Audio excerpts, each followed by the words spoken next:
Miss Iligan daw. May gabi ay, dili ko Miss Iligan.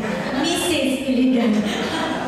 I am actually, we are so blessed nga naami dinhi. And salamat kayo nakakupot na dito sa mic kay gamit na dito kayo magpasalamat.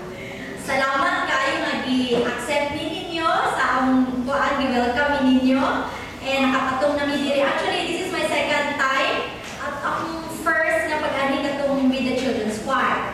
Can you still remember? Yes. What to sila? Karon yun na po.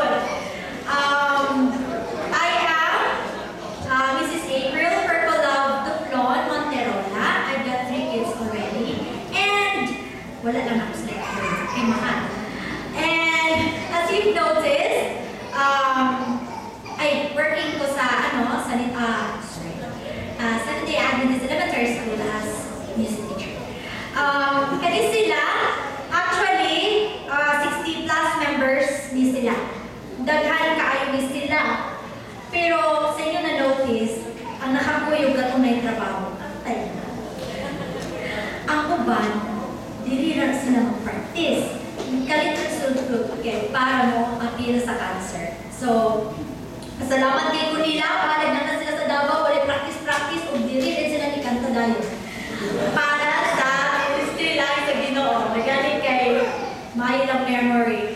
And, musulti lang ko nga, ang kalit sila, hindi sila audition. So, anyone can join.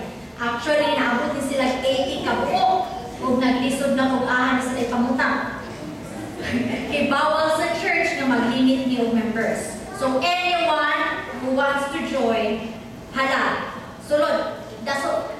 So kanina silang naadinhin. Pasalamat na po kay Basi Mahuklo sa kadaghan nila. And musulti lang po kung panalitan namin mga anak dito, you encourage them to join with us. Mahalag tone deaf na water with all our heart. Kaya kanang tone deaf, ma-learn ang kasing-kasing itanaw. Basta willing, muserve, tanan, lamig, paminaw. Ang ginawa na yung bahala. Thank you kaayo and hope you are